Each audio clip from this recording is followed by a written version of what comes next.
Oke, halo, assalamualaikum warahmatullahi wabarakatuh. Jumpa lagi di channel saya. Kita akan bahas lagi tentang Swift UI ya. Nah, untuk hari ini kita akan belajar state dan binding. Nah, state itu apa? Binding itu apa? Gitu ya. Jadi kalau si state ini kita bisa memanipulasi data ya, masih dalam satu komponen gitu ya. Tapi kalau udah ngomong udah berbagi data antar beberapa komponen, kita harus butuh yang namanya binding. Nah, sebagai contoh, misalnya kalau masih dalam satu ruang lingkup seperti ini, kita bisa pakai state untuk rubah datanya. Tapi kalau udah ngomongin berbeda komponen nih, misalnya keranjang ini sama keranjang yang di sini, ketika diklik nambah gitu ya, itu udah berbeda komponen, maka kita butuh yang namanya binding gitu ya. Oke teman-teman, kita back kembali ke project kita yang sebelumnya, yang sepeda MTB ini. Nah, sebagai contoh, kemarin kan kita sampai sini ya. Oke. Nah, di sini buttonnya akan saya rubah ya dalam bentuk Z-stack ya, Z-stack.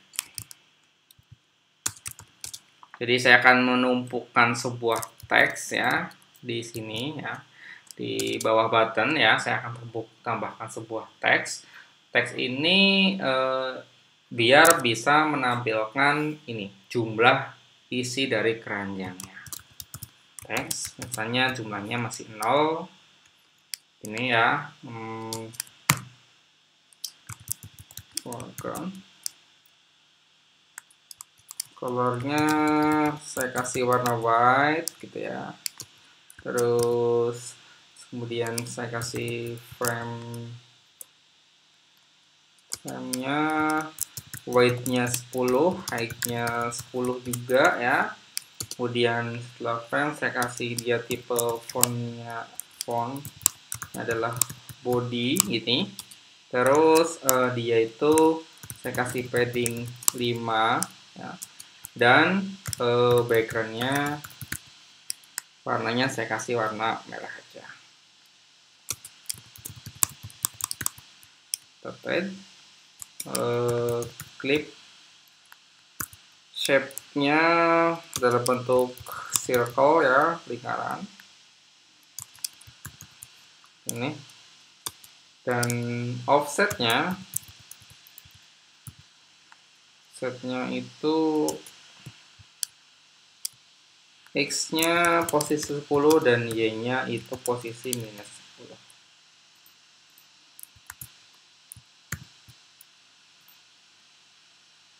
Ini muncul ya teman-teman ya, ada 0 di sini.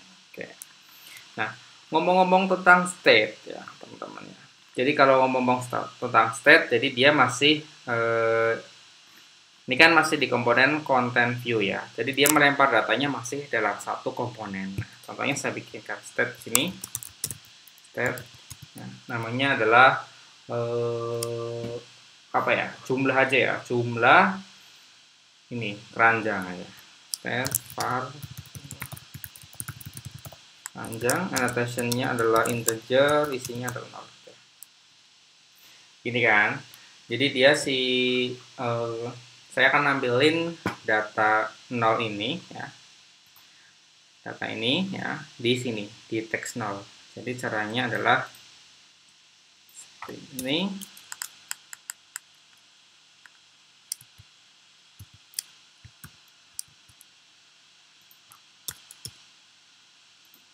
Adalah jumlah keranjang ya. Jumlah keranjang.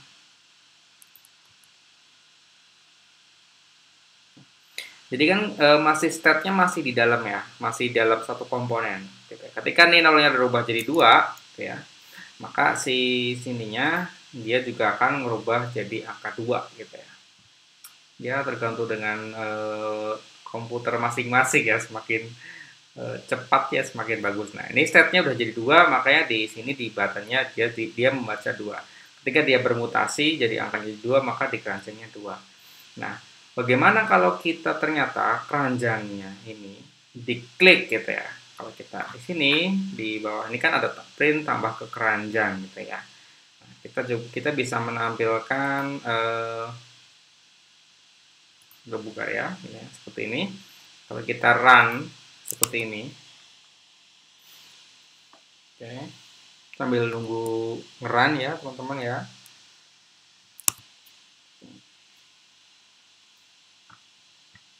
cek simulatornya. Nah, ketika kita klik tambah keranjang belanja, maka di sini ya, di sini dia akan terus tambah gitu ya. Misalnya ininya tambah keranjang belanjanya saya tambahkan data dot nama produk gitu ya, misalnya ya ini.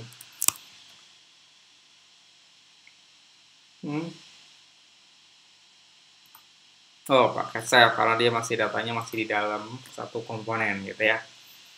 Oke, kita coba save ya seperti ini.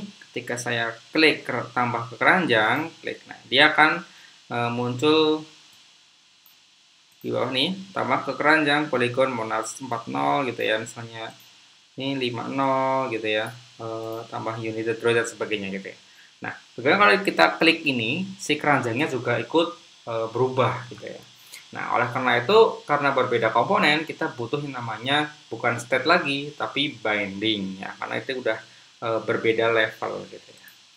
Nah, oke, untuk mempermudah ininya teman-teman ya, ini ya, si zstack-nya saya akan bikinkan sebuah komponen baru ya teman-teman ya.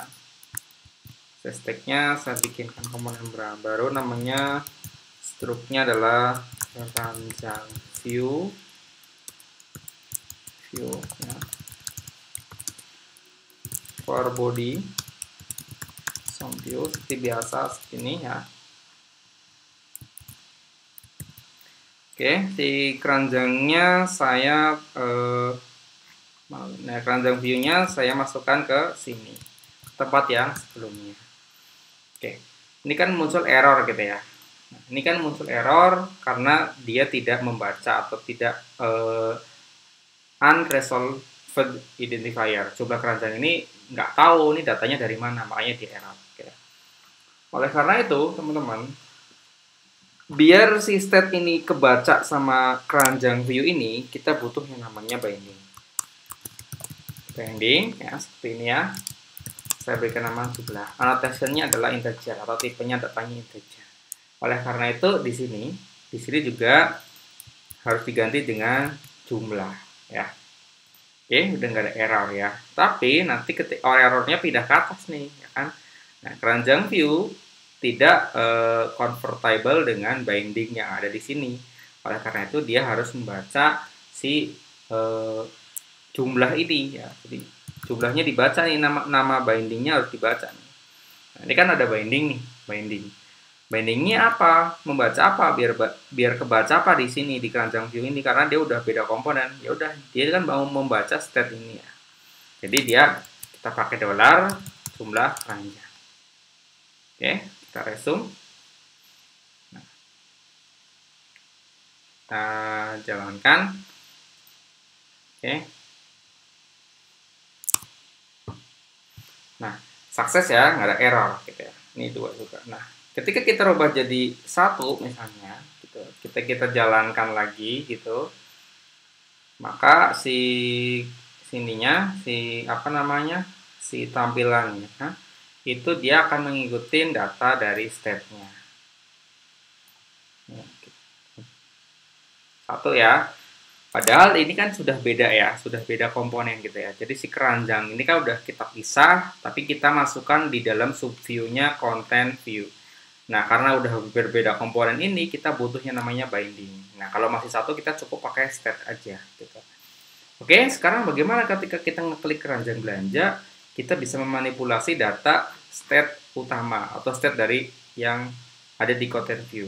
Nah, kan kita udah masukkan produk juga ya.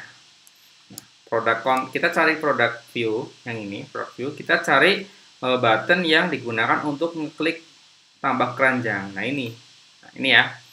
Oke, kita cari batasnya. Berarti saya cut sini, di sini, saya bikinkan struk baru ya.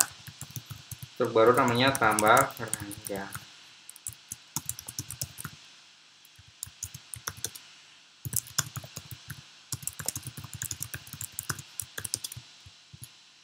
Nah,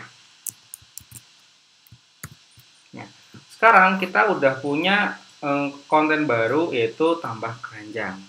Ini ya. Si printnya nanti kita nggak pakai ya. Nah, si keranjang tambah keranjang belanja ini kan tadi di bawahnya ini ya, rating ya. Berarti saya tambah kasih lagi tambah keranjang seperti ini. Jadi kita masukkan tambah keranjang view-nya ke dalam product view gitu ya. Nah, teman-teman, biar si tambah keranjang ini bisa memanipulasi data state yang ada di sini yaitu content view. Nah, setnya kan ada di content view gitu ya. Jadi kan kita harus ngelempar dulu nih dari tambah keranjang, lempar data ke produk. Nah si produk baru ngelempar ke content view gitu ya. Biar bisa memanipulasi state. Nah, makanya di tambah keranjang ini saya tambahkan binding lagi. Ya, binding saya namakan jumlah aja. Jumlah anotasinya sama yaitu integer ya. Nah, sekarang ketika action ini dijalankan, tadi kan hanya ngeprint aja tuh. Nah, sekarang actionnya adalah dia adalah menambahkan nah, itu terus sampai dengan 1 gitu ya. Jadi ketika diklik nanti dia akan nambah 1. Nah, di sini pasti akan ada error nih teman-teman. Di keranjang belanja ini, di keranjang ini pasti error. Nah, kalau kita ketik klik resume-nya, ini untuk muncul wording error gitu ya. Oleh karena itu di keranjangnya ini kan valid nih, nah, masih valid. Nah, di keranjangnya saya harus tambahkan, masukkan jumlahnya juga, jumlah. Nah, binding kan dia membaca binding ini. Nah, si ini dia harus membaca namanya ini teman-teman. Kita harus bikin binding lagi di produknya. Nah, dia kan masih bingung nih jumlah ini mau dilempar kemana. Ya udah kita bikin binding lagi di sini. Oke, bikin binding lagi, namanya jumlah produk. Notationnya adalah integer gitu ya. Ini ya. Jadi jumlah produknya kita jadikan sebagai tempat untuk menampung data ketika si tambah keranjang ini dijalankan, gitu ya. Atau diklik gitu. Bagaimana? Kenapa ini error? Karena kita perlu menambahkan dolar. Oke, jadi si tambah keranjang belanja, diklik nih actionnya, ditampung di jumlahnya lempar lagi ke produknya kita lempar lagi ke si content view. Nah, si content view kan masih error nih, tuh, ya kan, muncul error, maka kita harus manggil nama bindingnya. Ya. Nama bindingnya apa? Nama bindingnya itu sesuai dengan nama binding yang sudah kita bikinkan di ini di produk. Ini kan namanya jumlah produk kan. Di sini adalah jumlah produk. Untuk apa? Untuk merubah apa? Merubah ini state. Nah, jadi jumlah keranjangnya. Self dot jumlah keranjang dolar jumlah keranjang. Jadi ya. Jadi kita jalankan, coba.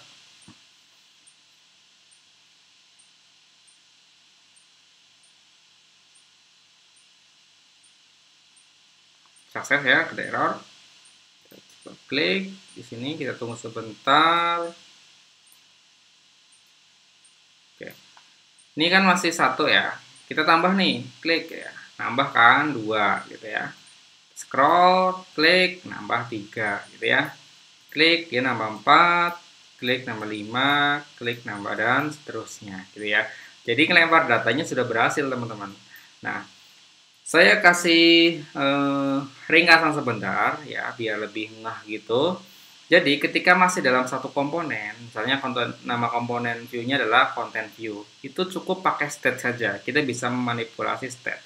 Nah, beda cerita ketika komponennya kita pisah atau bikin sub view gitu ya. Misalnya kan tadi keranjangnya sama tambah keranjangnya kita pisahkan gitu ya. Produk tambah keranjang yang icon sini kita pisah-pisah. Oleh karena itu untuk pertukaran datanya kita butuh yang namanya binding gitu ya. Nah, binding ini digunakan memang untuk pertukaran data antar komponen yang masih dalam ruang lingkup yang sedikit gitu ya. Ya mungkin 5 atau 3 gitu. Tapi kalau udah banyak bagaimana? Nah, nanti ada yang namanya observable object. Nah, itu nanti kita akan belajar di seri berikutnya. Yang penting teman-teman paham bagaimana memanipulasi data state ya yang bisa kita jadikan immutable ya atau bisa berubah-ubah datanya dengan menggunakan binding yang berada di komponen lain. Nah, kan kita bisa memanfaatkan fungsi juga untuk ini yang merubah state. Jadi gitu ya teman-teman, pemahaman atau studi kasus tentang state dan binding di Swift UI. Oke, semoga bermanfaat. Sampai jumpa di seri video Swift UI berikutnya. Terima kasih.